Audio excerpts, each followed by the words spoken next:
के साथ मैं हूं आपका मेज़बान अली मुमताज़। नाज़रीन, एक आम आदमी क्या चाहता है, क्या मांगता है? वो ये चाहता और मांगता है कि उसको रिलीफ मिले। और रिलीफ कब मिल सकती है? या तो इलेक्शंस के वक्त, या जब बजट पेश किया जाता है तब उसे उम्मीद होती है कि हो सकता है कि उसको वो रिलीफ मिले जिससे उसकी ज़िंदगी में बेहतरी आए। आइए चलते हैं म्यूज़िक एकेडमी और वहाँ पर चलकर मालूम करते हैं कि सुरीले खान साहब और उनके साथियों को इस बजट के बाद कुछ तसल्ली मिली है या नहीं। गोरे रंग ते दुपट्टियां दी छां करके, गोरे रंग ते दुपट्टियां दी छां करके, गोरे रंग ते दुपट्टियां दी छां करके, तेरे राह विच खड़ियां वे माया, दिल ले जा निकी जी हाँ करके, दिल ले जा निकी जी हाँ करके। वाह वाह वाह वाह, ਤੁਸੀਂ ਜਿਹਨੂੰ ਨਿੱਕੀ ਜੀ ਹਾਂ ਕੀਤੀ ਸੀ ਨਾ, ਹਾਂਜੀ, ਉਹ ਵੱਡੀ ਸਾਰੀ ਨਾ ਕਰਕੇ ਦੁਨੀਆ ਤੋਂ ਚਲੀ ਗਈ। ਸਦਕੇ ਜਾਵਾਂ, ਇਹ ਉਮਰ ਦਿਲ ਨਹੀਂ ਬਿੱਲ ਤਾਰਨ ਦੀ ਏ। ਹਾਏ, ਬਿਜਲੀ ਦਾ ਬਿੱਲ, ਪਾਣੀ ਦਾ ਬਿੱਲ, ਗੈਸ ਦਾ ਬਿੱਲ, ਤੁਹਾਡੀਆਂ ਦਵਾਈਆਂ ਦਾ ਬਿੱਲ, ਰੱਬ ਜਾਣਦਾ ਜਿੱਡਾ ਤੁਹਾਡੀ ਵਜ੍ਹਾ ਤੋਂ ਬਿੱਲ ਬਣ ਦੇਣਾ। ਉਹਨੇ ਦੀ ਅਸੀਂ ਅਗਰ ਕਮੇਟੀ ਪਾਈ ਹੁੰਦੀ ਤੇ ਅੱਜ ਸਾਡੇ ਬੂਹੇ ਅੱਗੇ ਨਵੀਂ ਗੱਡੀ ਖਲੋਤੀ ਹੋਣੀ ਸੀ। ਕੀ ਫਾਇਦਾ ਗੱਡੀ ਦਾ? ਗੱਡੀ ਖਲੋਤੀ ਵੀ ਹੁੰਦੀ ਤੁਹਾਡੇ ਬੂਹੇ ਅੱਗੇ, ਤੁਹਾਡੇ ਕੋਲ ਪੈਟਰੋਲ ਪਾਉਣ ਜੋਗੇ ਪੈਸੇ ਹੀ ਨਹੀਂ ਸੀ ਹੋਣੇ। ਓ ਪੁੱਤਰ, ਤੇਰੇ ਕੋਲ ਆਪਣੀ ਜ਼ਾਤੀ ਗਾਡੇ ਤਾਂ ਤੈਨੂੰ ਗੱਲਾਂ ਆਉਂਦੀਆਂ ਨੇ। ਜਿਸ ਦਿਨ ਤੇਰਾ ਢੱਗਾ ਲਗਾ ਗਿਆ ਨਾ, ਫਿਰ ਤੇਰੇ ਕੋਲੋਂ ਪੁੱਛਾਂਗੇ। अंकल, वो दिन दूर नहीं जब हम V8 ले लेंगे। और रॉक V8। ਆਹਾ V8। ਪੁੱਤਰ, ਤੇਰਾ ਵੀ ਇੱਟਾਂ ਨਾਲ ਕੁਛ ਨਹੀਂ ਬਣਨਾ, ਤੈਨੂੰ ਘੱਟੋ ਘੱਟ 200 ਇੱਟ ਮਾਰਨੀ ਪੈਣੀ। ਉਸਤਾਦ ਜੀ, ਮੇਰੇ ਟੀਚਰਾਂ ਨਾਲ ਇੰਜ ਦੀ ਜ਼ੁਬਾਨ 'ਚ ਗੱਲ ਨਾ ਕਰਿਆ ਕਰੋ। ਉਹ ਟੀਚਰ ਮਰੇ, ਤੂੰ ਉਹਨਾਂ ਕੋਲੋਂ ਕੈਮਿਸਟਰੀ ਪੜ੍ਹ ਲੈ।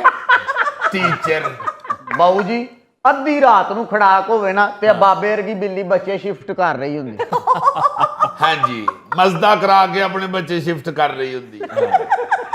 बेटा, बिल्ली 7 घरों में अपने बच्चे छोड़ती है। तेनू पता है बिल्ली ने अपना कब्जा ग्रुप बनाया है। 7 घरां च बच्चे छड़ के ते काबज हो जाती। बाबे दे घर बिल्ली ने सिर्फ 1 मिनट स्टे लिया, वो समझ गई इत्थे खान नू कुछ नहीं, मेरे बच्चे भुखे रहणगे। और जान लगे कह के गई, हम इस घर में 1 मिनट नहीं ठहरेंगे। मैं ते सुनिया हुण उल्टा बिल्ली हर जुमेरात ਨੂੰ ਬਾਬਾ ਜੀ ਨੂੰ ਲੈਗ ਪੀਸ ਲਿਆ ਕੇ ਦਿੰਦੀ। ਮਰੋ, ਤੁਹਾਡੀ ਦਾਦੀ ਆ ਬਿਸ਼ਤਣ, ਉਹ ਬਿੱਲੀ ਦੇ ਰੂਪ ਚ ਆਉਂਦੀ, ਮੇਰਾ ਖਿਆਲ ਰੱਖਦੀ ਆ। ਔਰ ਉਸਤਾਦ ਜੀ, ਜਾਂਦੇ ਆ ਉਹ ਕੰਧ ਦੇ ਉੱਤੇ ਆਪਣੀ ਪੂਛਲ ਨਾਲ ਲਿਖ ਕੇ ਗਈ ਏ, ਹਮ ਬਾਬੇ का बाइकाट करते हैं। ਸ਼ੌਕਿਓ, ਜਿੰਨੀ ਤੁਹਾਡੀ ਬਿੱਲੀ ਤੇ ਰਿਸਰਚ ਹੈ ਨਾ, ਇੰਨਾ ਮਿਊਜ਼ੀਕਲ ਧਿਆਨ ਦਿੰਦੇ ਤੇ ਅੱਜ ਤੁਹਾਡਾ ਘੱਟੋ ਘੱਟ मरातब अली जिन्ना ना होना सी। वो अमीर है तो होंगे, मैं गरीब हूँ तो क्या है, वो महल बना रहे हैं, वो महल बना रहे हैं, मेरी झोपड़ी के पीछे ये सिला मिला है मुझको, तेरी दोस्ती के पीछे। देखो ना जरा, सिर्फ प्लाट सस्ता लैन वास्ते अपना फ्रंट मरवा लिया। उस्तादे मोहतरम, छड्डो महला नू, जिन्नी गर्मी पैन दी है इसे खोली च एसी लवाओ। जितनी चादर है ना उतने पांव फैलाओ। एसी पे किस्तां तो लाओगे, बिल दी किस्तां नहीं होनी। लो, यही मसला है। लोग एक दूसरे की देखा देखी अब एसी तो लगवा लेते हैं, लेकिन एसी लगवाने के बाद फिर बिल नहीं दिया जाता। और फिर क्या होता है कि बैठकर हुकूमत को कोसते हैं। आहा, कैसी समझदार बात की है। बल्कि अगर आप कुछ दहाइयों पहले की बात करें तो तब तो लोगों ने एसी लगवाए नहीं होते थे। लोग गर्मी बर्दाश्त करते थे, गर्मी बल्कि इससे ज्यादा होती थी, लेकिन एसी नहीं होते थे। अब देखें, जगह जगह झोंपड़ियों में भी लोगों ने एसी लगवा लिए हैं। नाजुक मिजाजी बहुत बढ़ गई है। साडा बाबा ही नहीं जे मान। 10 साल पहले सानू आप दसदे हुंदे सन, मैं पिंडों शहर पुत्र पैदल आ गया सा 18 मील टुर के। ਹੁਣ ਦਹੀਂ ਲੈਣ ਜਾਣ ਤੇ ਸ਼ਾਗਿਰਦਾਂ ਨੂੰ ਕਹਿਣ ਡਿਆ ਹੁੰਦੇ ਨੇ, ਉਹ ਪੁੱਤਰ ਮੋਟਰਸਾਈਕਲ ਹੀ ਲੈ ਲਵੋ, ਬੰਦਾ ਦਹੀਂ ਤੇ ਭੱਜ ਕੇ ਲੈ ਆਉਂਦਾ। ਹਾਏ ਹਾਏ ਹਾਏ, ਉਹ ਜਾਣਦੇ ਹੋ ਉਸਤਾਦ ਜੀ, ਜਦੋਂ ਤੁਹਾਡੇ ਕੋਲ ਏਸੀ ਜੋਗਾ ਬਜਟ ਨਹੀਂ ਹੈ ਤੇ ਕਿਉਂ ਪੁਰਾਣੀਆਂ ਯਾਦਾਂ ਫੋਲਣ ਡਏ ਹੋ? ਹਾਏ, ऐसी बात नहीं बेटे। चंगा भला मुल्तान का एक तगड़ा जिम्मेदार मेरा फैन था, अच्छा। अब वो दरवाजा भी बंद हो गया है। ओहो। जितने पैसे मुल्तान हमने आने जाने पे किराया खर्च कर दिया है, उतने का चलो एसी ना सही, कम से कम कोई एयर कूलर ही ले लेते। हाय।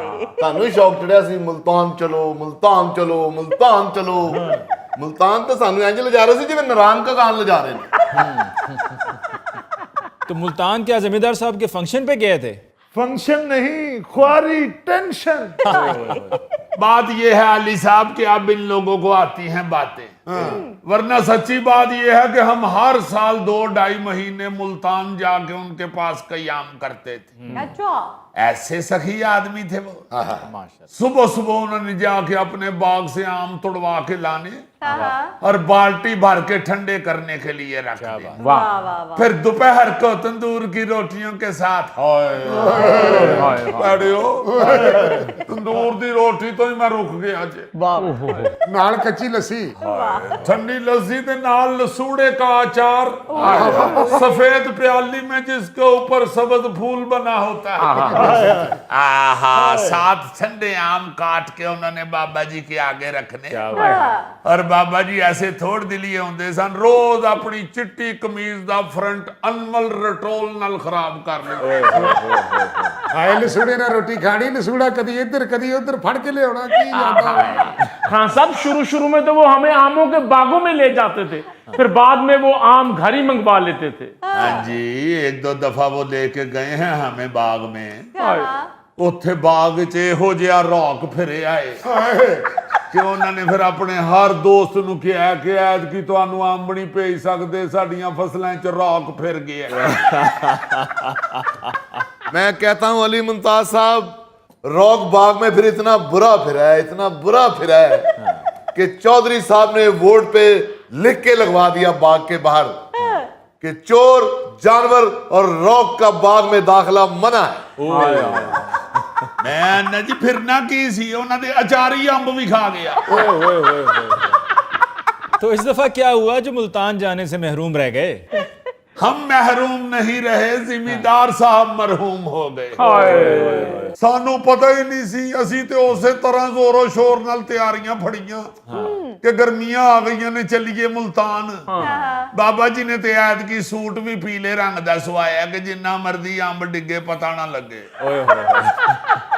क्योंकि हमेशा जब मुल्तान पहुंचते थे तो जिम्मेदार साहब जाते ही हमें बस का किराया दे देते थे कि आपने खर्चा किया है। उसी ज़हन के साथ हम एयर कंडीशन बस में सवार हुए हैं कि जाने किराया मिल ही जाना है। जब हवेली पहुंचे हैं, अच्छा। उनके मुलाजमों को जाके हमने कहा है जी अंदर जाके चौधरी साहब को बताएं